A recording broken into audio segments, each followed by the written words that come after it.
예, 안녕하세요. 이순복입니다. 반갑습니다. 예, 오늘은 소강절 선생의 오도송을 감상하시겠어요. 소제목을 항상 즐거우려면 이라고 붙여보았습니다.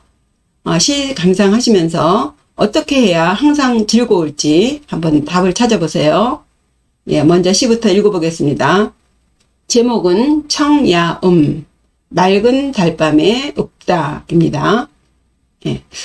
달이 천심이 있는 곳에 이르니 그때 바람이 수면 위로 불어오느나.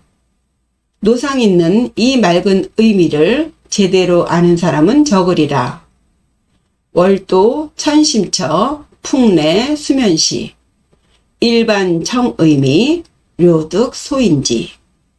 어떠신가요? 문장도 짧고 한자도 비교적 쉬운 것 같고 마치 한 폭의 자연 풍광을 보는 듯하죠. 그러나 이 시 속에는 역시 매우 뼈아픈 내용이 들어있어요. 이 시의 깊은 뜻을 모르고 넘어가면 좀 아쉬울 것 같아요. 먼저 간단하게 한자의 음과 뜻으로 글자 그대로의 내용부터 알아보시겠습니다. 첫째 연 기구예요. 달이 천심이 있는 곳에 이르다. 월도 천심처. 달월자에 이르를 도 해서요. 달이 이르다. 어디에? 천심처. 하늘천자, 마음심자, 그리고 장소를 나타내는 곳처자 해서 천심이 있는 곳, 하늘의 마음이 있는 곳이죠. 달이 천심이 있는 곳에 이르다 입니다. 둘째 승구를 보시면요. 바람이 수면 위로 불어오는 때, 풍내 수면시. 풍내 하면 바람 풍자, 올레자 해서 바람이 온다. 즉 바람이 분다죠. 언제? 수면시.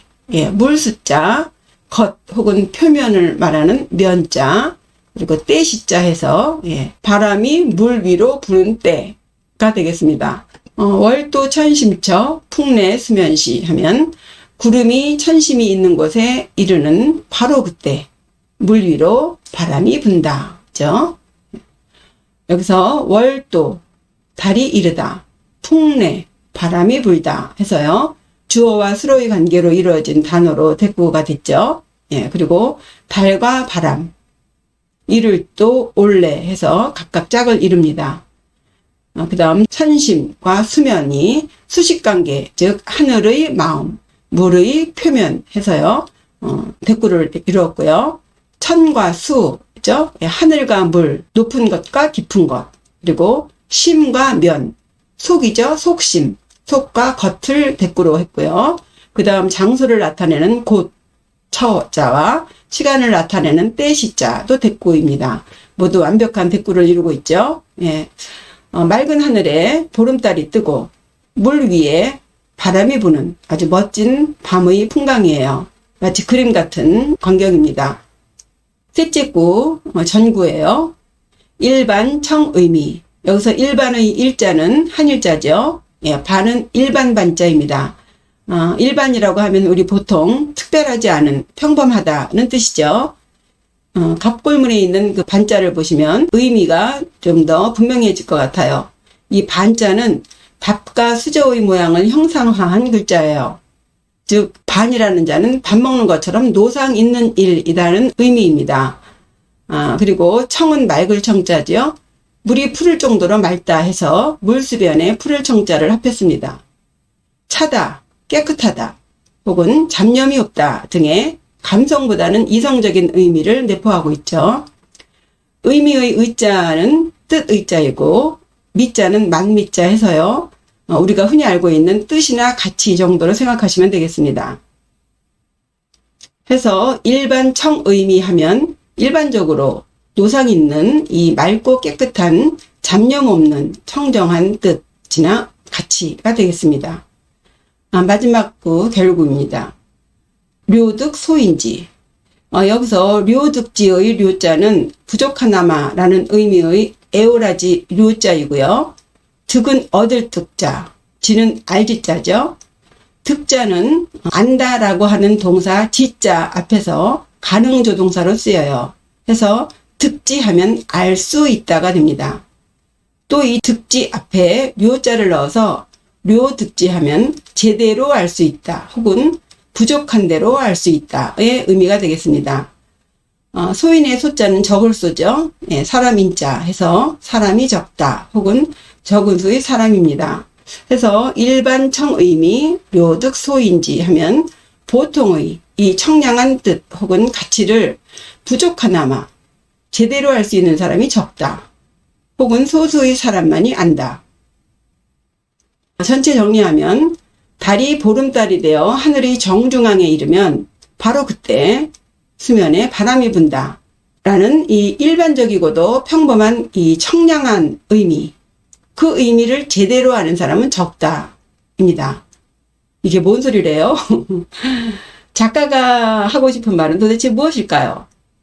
이 시의 종류라고 한다면요, 유가 쪽에서는 설리시라고 해요.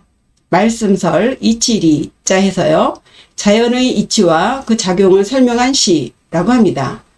쉬운 한자에 비해서 뜻이 좀 거창한 것 같죠? 또 불가 쪽으로 말하면 선시라고도 할 수 있어요. 더 엄밀하게 말하면 선생이 자신의 깨달음을 얻은 순간, 그 순간을 표현했기 때문에 깨달을 오자, 길도자, 을풀송자 해서 오도송이라고도 하겠습니다. 작가가 무엇을 깨달았다는 것인지 알아봐야겠습니다.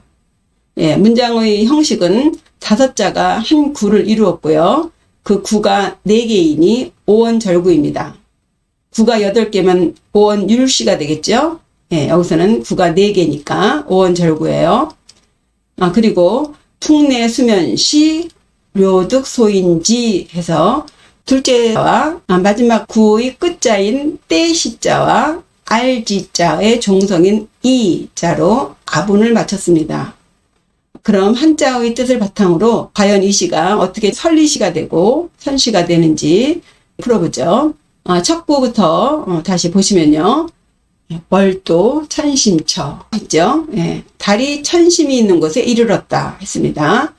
예, 아시다시피 달은 운행상 음력 15일 보름이 되면 보름달이 되죠. 이 보름달을 천심월이라고도 한답니다. 당연히 작가는 단순히 이 맑은 날밤 하늘에 둥그렇게 뜬 보름달의 이미지만을 위해서 이런 문구를 쓰지는 않았겠죠. 하늘은 삼남한상 중 가장 높은 곳이죠. 그 높은 곳 중에서도 가장 중심이 되는 곳, 하늘의 뜻이 집결되어 있는 그곳, 그 정점에 달이 이르렀음을 강조하고 있는 것 같아요. 달리 말하면 달이 하늘의 마음에 이르다, 달이 하늘의 마음을 알게 되었다, 달이 하늘의 뜻을 알게 되었다. 예, 그럼 하늘의 뜻을 알게 된 달은 무엇을 상징하고 있을까요? 달이라는 것은 본래 천본을 이끌어줘도 그 근본을 잃지 않는다 해서 높은 덕으로 학문을 닦아 천하를 교화하는 성현에 비유하기 때문에 이 달은 선비들의 정신적인 로망이었습니다. 당연히 이 시 속의 달은 작가인 강절 선생일 것이면 두말할 나위도 없겠죠. 예, 선생은 자신이 천심을 알았다, 달리 말하면 도를 깨쳤다는 말을 이렇게 자연물의 현상과 작용을 빌어서 표현한 것 같아요. 그럼 먼저 강절 선생의 생애를 통해서 그가 깨달았다는 것이 무엇인지 살펴보겠습니다. 강절 선생은요, 중국 북송대의 철학가이자 사상가로서 당대 그 5명의 현자 중에 속하는 사람입니다. 범양 출신으로서 이름이 옹이에요. 해서 소옹이라고도 하고요. 시호, 죽은 후에 붙인 이름이 강절이기 때문에 주로 소강절이라고 합니다. 자가 요부인데요. 이 요자가 요사스러울 요자는 아니겠죠. 요임금 요자예요. 요순 태평시대라고 들어보셨나요? 요부, 즉 요임금 같은 남자라는 뜻입니다. 이런 자호를 붙인 것을 보면 아마도 덕이 높은 분임을 짐작할 수 있을 것 같아요. 달에 자기 자신을 이입시킬만 하겠습니다. 학문도 뛰어나서 일찍이 급제를 해서 20대에 육부의 상서, 지금으로 말하면 그 장관직에 오를 정도로 뛰어난 수재였다고 합니다. 16세에 소문산에 있는 백원사의 털을 닦고서 정지 이지제라고 하는 선생에게 하도낙선이 주역 8개 등 천문역법을 배웠는데 그것을 그 자신의 학문적 기초로 삼아서 도가의 그 도서 선천상수학을 유교의 그 역 있죠? 주역의 철학에 도입시킵니다. 그래서 선천상수학이라는 아주 독특한 강절 선생만의 관념 철학을 수립하는데요. 천지간에 벌어지는 모든 현상들을 양, 강유 이 네 가지 근본 요소가 상호작용해서 일어난다고 봤습니다. 그래서 만물의 생성 변화를 4의 배수로 설명하였고요. 나아가서는 그 수의 이치로 미래를 예측하기도 했습니다. 그가 적중한 그 예언의 사례가 많이 전해져요. 그 중에도 그 손자 구하기라는 제목으로 저도 유튜브에 하나 올린 바 있습니다. 그리고 그는 그 공자의 사위인 자하가 그랬듯이 새의 소리를 알아듣는 신통력이 있었다고 해요. 뻐꾸기가 지저대는 소리를 듣고서 왕안석이 신법을 들고 나와 한때 세상을 흔들 것이다 라는 그런 예언도 하기도 했습니다. 이 그림이 바로 천진문견도라고 천진교 다리 위에서 뻐꾸기 소리를 듣다는 그림이에요. 중국 당대 최고의 예언가로서 그리고 천지자연에 관한 이치를 깨달은 자로서 그 가면을 시로 읊은 것이 바로 오늘 우리가 감상하시는 시가 아닌가 짐작해 봅니다. 다시 시로 돌아와서요. 월도 천심처 이 시구가 바로 강절 선생이 깨달았던 그 순간을 표현한 것이 아닌가 싶은데요. 자신의 그 깨달은 그 경지의 높음 그것을 하늘로 그리고 그 깨달은 그 본질을 천심으로 표현하였죠. 그리고 이어서 바람이 물 위로 부른 그때 달이 천심이 있는 곳에 이르름과 동시에 그때 바로 그때 바람이 수면으로 분다 해서 달이 천심처에 이른 그곳과 그 시점 그것을 앞구에 이어 뒷구로 동시에 묶으면서 시의 상상력을 발전시키고 있습니다. 물의 속성은 낮은 곳으로 향하는 것이죠. 하늘은 위로 향하고요. 그 높은 곳에서 가장 낮은 가장 깊은 아래까지 통하는 그 도를 하늘천과 물수로 대꾸시키면서 하늘에 속드신 천심이 깊고 깊은 물속까지 통했다는 것을 물의 겉면, 수면에 사람의 눈에 보이지 않는 바람을 보내서 드러내고 있어요. 참 멋있지 않나요? 네. 그리고 달을 작가 자신으로 비유했듯이 수면에 닿는 그 바람의 그 청량함의 의미는 깨달은 자가 느끼는 그 환희심으로 전하고 있습니다. 이로써 이 시는 자연의 이치와 작용이 하나의 도로 통하고 있음을 알려주는 설리시가 되고 또 그 이치를 깨달은 작가의 오도송이 되는 것이에요. 참 기가 막힙니다. 네, 아울러 하늘과 달, 바람, 물 등의 자연물이 시 공간을 함께 하면서 하나의 높고 깊고 큰 대자연을 이루는데 그것이 바로 다름 아닌 도의 작품임을 말하고 있는 거죠. 이것이 바로 노자가 말한 도지위물, 도가 만든 물건, 즉 대자연입니다. 도라는 것은 황하고 호라며 말하자면 황홀하고 황홀해요. 그리고 그윽하고도 보이지 않아요. 그러면서도 모든 만물을 만들어내고 또 그 만물 속에 만물 어느 것이든 그 속에 도의 정수를 넣고 있죠.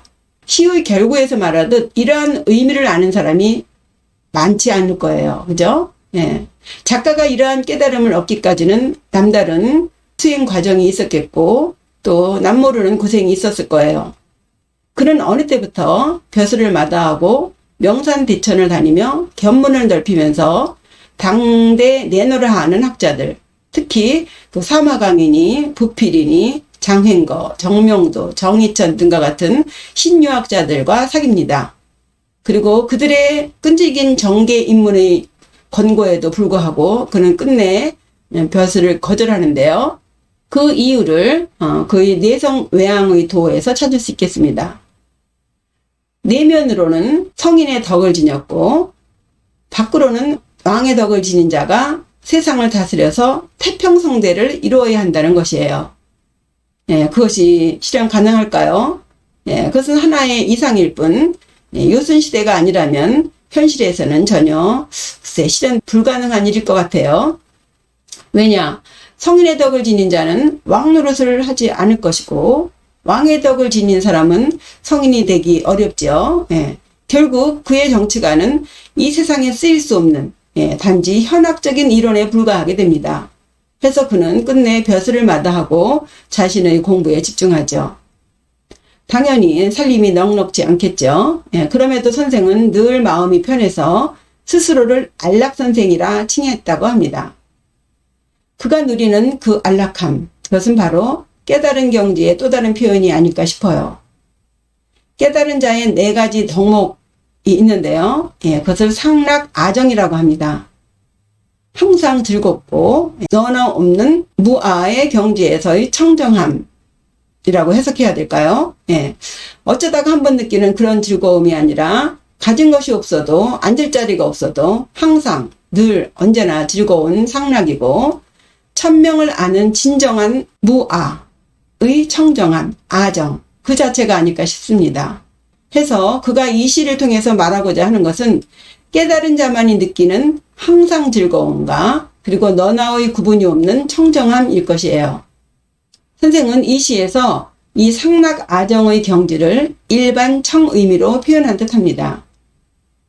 일반적으로 노상 언제나 어느 곳에나 있는 가장 높은 하늘서부터 가장 깊고 깊은 물속까지 통하는 그 청량한 의미 말이죠.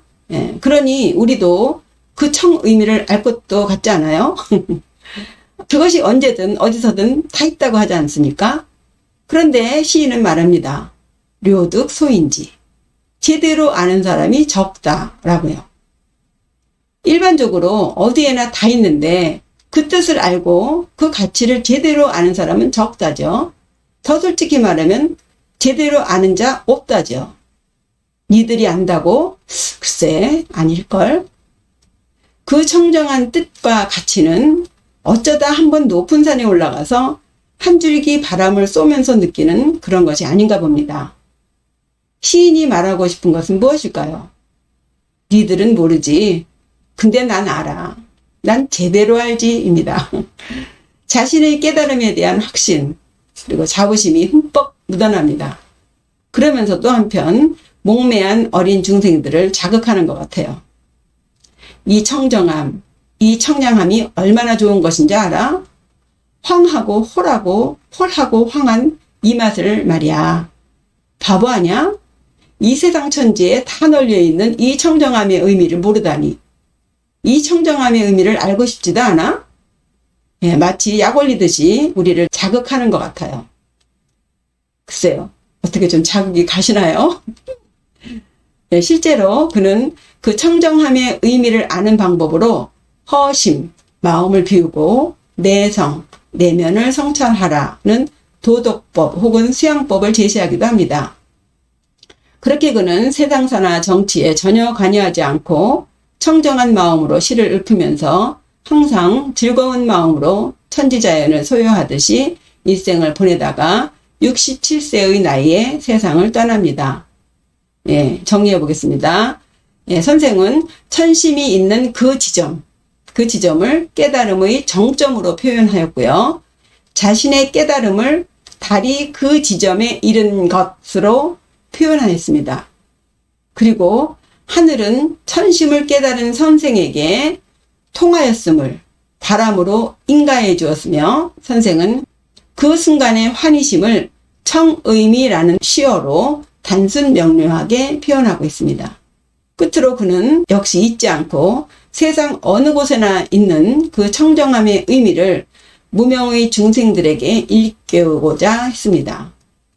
그럼 깨달은 자의 심정으로 그 시를 같이 읽어보겠습니다. 달이 천심이 있는 곳에 이르니 그때 바람이 수면 위로 불어오느나 노상 있는 이 맑은 의미를 제대로 아는 사람은 적으리라. 월도 천심처 풍내 수면시 일반 청의미 료득 소인지. 이상으로 소강절 선생의 오도송 감상하셨습니다. 항상 즐거우려면 어찌해야 하는지 답을 찾으셨나요? 댓글로 남겨주세요. 구독과 좋아요도 잊지 마시고요. 시청해 주셔서 감사합니다. 안녕히 계세요.